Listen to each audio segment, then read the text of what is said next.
ভাৰতীয় সেনাৰ অসম ৰাইফলছত সুদীৰ্ঘ ৩৮ বছৰ নিয়োজিত হৈ দেশমাতৃক সেৱা কৰি অৱশেষত অৱসৰ গ্ৰহণ কৰি স্বগৃহত উপস্থিত হোৱা শোণিতপুৰ জিলাৰ বৰচলা বিধানসভা সমষ্টিৰ অন্তৰ্গত বাঘমৰা গাঁৱৰ তোলন চন্দ্ৰ বড়োৱে আজি স্বগৃহত উপস্থিত হোৱাৰ পিছতেই গাঁওবাসীয়ে ঢোলে ডগৰে আদৰিলে এইগৰাকী অসম ৰাইফলছৰ সুবেদাৰ তোলন চন্দ্ৰ বড়োক। সংঘৰ্ষ জৰ্জৰ মণিপুৰত সুদীৰ্ঘ বছৰ ধৰি অসম ৰাইফলছত কৰ্মৰত এইগৰাকী সুবেদাৰ তোলন চন্দ্ৰ বড়োৱে ৩৮ বছৰ পিছত অৱসৰ গ্ৰহণ কৰি আজি স্বগৃহত উপস্থিত হোৱাৰ পিছতেই বাঘমৰা গাঁওবাসীয়ে ঢোলে ডগৰে আদৰিলে এইগৰাকী সেনাক। আমি দেখুৱাইছোঁ এনেধৰণে সংঘৰ্ষ জৰ্জৰ মণিপুৰত কৰ্মৰত হৈ আছিল এইগৰাকী সুবেদাৰ অসম ৰাইফলছৰ তোলন চন্দ্ৰ বড়ো।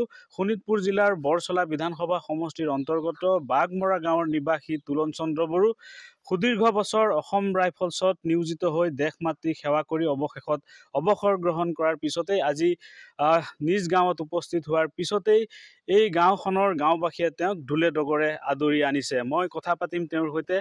কি ক'ব, কেনেকুৱা অনুভৱ? ভাল লাগিলে। গাঁৱৰ ৰাইজে ইমান আদৰি আনিছে, ৰাস্তাৰ পৰা আদৰি আনি মোক নিজ গৃহত মানে পਹੁঁচাইছে, তাৰ কাৰণে মই নিশ্চয় আনন্দিত। কিমান বছৰ চাকৰি কৰিলে? মই ৩৮ বছৰ 1 মাহ 16 দিন চাকৰি কৰি আছাম ৰাইফলত চাকৰি কৰি মই নিজ ঘৰত উভতি আহিছোঁ। ক'ত আছিলে আপুনি এতিয়া? এতিয়া বৰ্তমান মই আছিলোঁ মণিপুৰ বৰ্মা বৰ্ডাৰ মৰে লোকেশ্যনত আছিলোঁ। বৰ্মা বৰ্ডাৰত।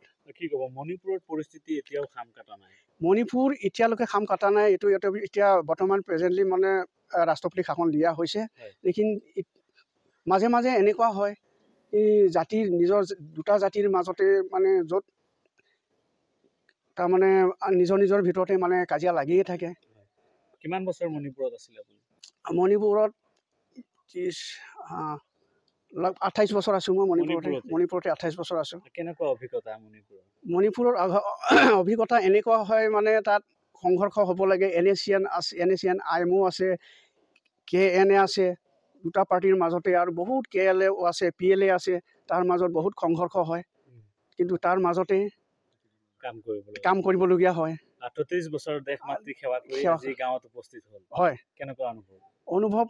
নিজৰ সুশৰীৰে মানে কোনো কিবা নোহোৱাকৈ নিজৰ ঘৰত আহি পাইছোঁ, তাৰ কাৰণে খুব নিজৰ আনন্দিত। গাঁওবাসীয়ে উৎফুল্লিত গাঁওবাসী। এটা পৰৱৰ্তী কেনেকৈ আৰম্ভ কৰিবা আৰু?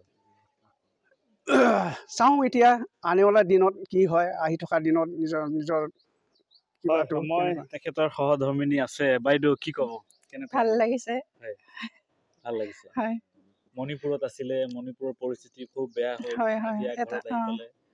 চিন্তাটো লাগি থাকে আৰু তেওঁ মানে 38 বছৰ চাকৰি কৰি আহিলে যে ভাল লাগিছে আৰু। আদৰিছে, ভাল লাগিছে। নিশ্চয়কৈ এইগৰাকী সুবেদাৰ অসম ৰাইফলছৰ তোলন চন্দ্ৰ বড়ো আজি গাঁওবাসীয়ে উৎফুল্লিত।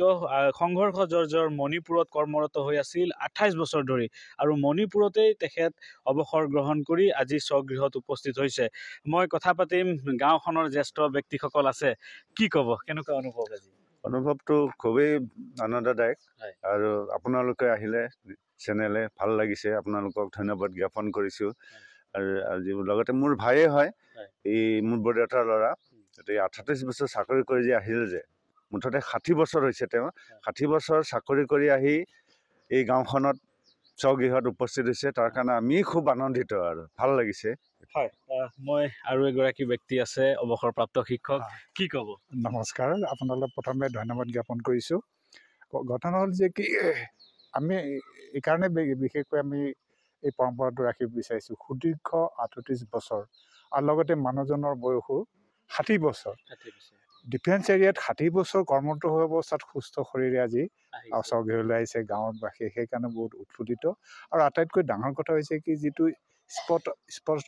স্পষ্টকাতৰ উত্তৰ পূৰ্বাঞ্চলৰ এখন ৰাজ্য, সেই ৰাজ্যত সুদীৰ্ঘ 28 বছৰ কাম কৰি কিমান বেমেজালিৰ মাজত, কিমান অসুবিধাৰ মাজত উগ্ৰপন্থীৰ লগত যুঁজি মেলি সুস্থ শৰীৰে আজি ঘৰত প্ৰৱেশ কৰিছে, তাৰ কাৰণে যথেষ্ট আনন্দিত পাইছোঁ। এইটো ভাল লাগিছে। নিশ্চয়কৈ ৩৮ বছৰ অসম ৰাইফলছত কৰ্মৰত হৈ অৱশেষত সংঘৰ্ষ জৰ্জৰ মণিপুৰৰ পৰাই তেখেতে অৱসৰ গ্ৰহণ কৰিছে আৰু উল্লেখযোগ্য যে ২৮ বছৰ মণিপুৰতে তেখেতে কৰ্মৰত হৈ আছিল আৰু অৱশেষত সুস্থ শৰীৰে স্বগৃহত উপস্থিত হ'ল এইগৰাকী অসম ৰাইফলছৰ সুবেদাৰ তুলন চন্দ্ৰ বড়ো আৰু গাঁওবাসীয়েও এক পৰম্পৰা আৰম্ভ কৰিছে এনেধৰণে তেওঁলোকে ঢোলে ডগৰে আদৰিছে এইগৰাকী অসম ৰাইফলছৰ সুবেদাৰ তুলন চন্দ্ৰ বড়োক আপুনি বিচৰা বাতৰি পাব কেৱল নিউজ 18 এপত নিউজ 18 এপ ডাউনলোড কৰিবলৈ স্ক্যান কৰক এই QR কোড গুগল প্লে ষ্টৰতো পাব এই নিউজ 18 এপ